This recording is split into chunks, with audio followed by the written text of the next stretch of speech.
Welcome to the Curious Culture Club, where the eerie and the unexplained come to light.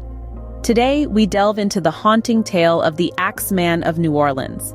In the early 20th century, a city of jazz and jambalaya was held at the mercy of a phantom, a specter who became known as the Axeman. This enigmatic figure emerged from the shadows, his weapon of choice, an axe. The first known attack, brutal and ruthless, set the tone for a reign of terror that would grip the heart of the Crescent City. With each strike, the Axeman painted a macabre portrait of fear on the canvas of New Orleans.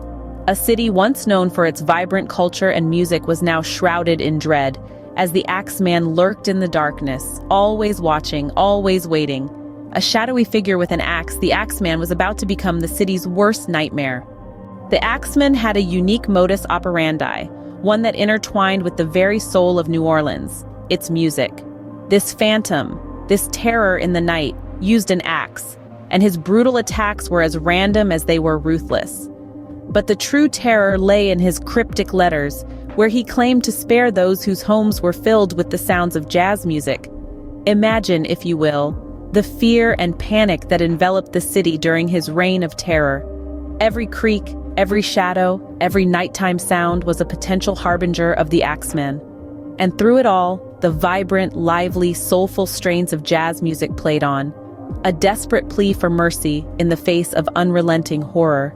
The cultural heartbeat of New Orleans, its music had become entangled in a chilling game of life and death. In a city alive with music, the Axeman's horrific melody of terror was about to reach its crescendo.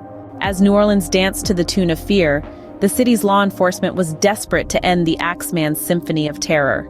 The police, detectives, and even private citizens were all on the hunt for the elusive Axeman.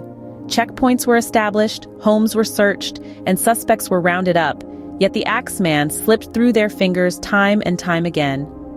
Theories about the Axeman's identity were as varied as the city itself. Some believed he was a deranged local, driven to madness by the city's intoxicating jazz rhythms. Others suspected a seasoned criminal, using the chaos of the city to cloak his heinous acts. Many even speculated about supernatural forces, the Axeman being a malevolent spirit haunting the city's foggy alleyways. Despite the relentless pursuit, the Axeman remained a specter, his identity as elusive as the jazz notes that supposedly kept him at bay. But the Axeman remained elusive, his identity shrouded in mystery and speculation.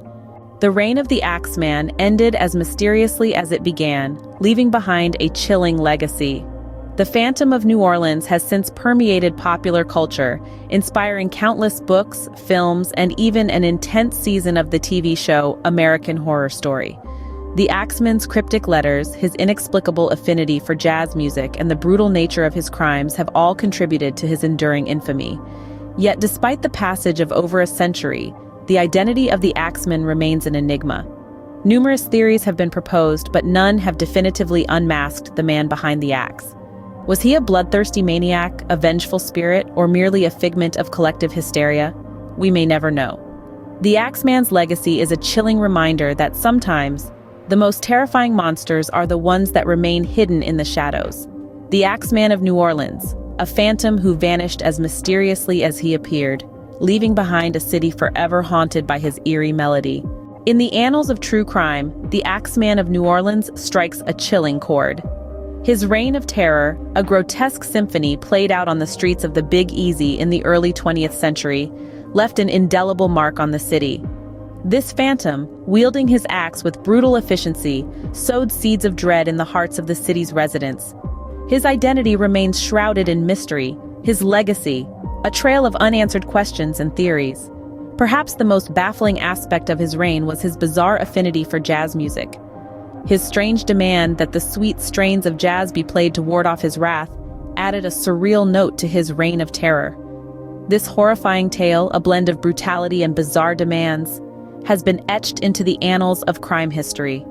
The Axeman's tune may have ended, but his haunting melody lingers on, a chilling reminder of the phantom who once stalked the streets of New Orleans.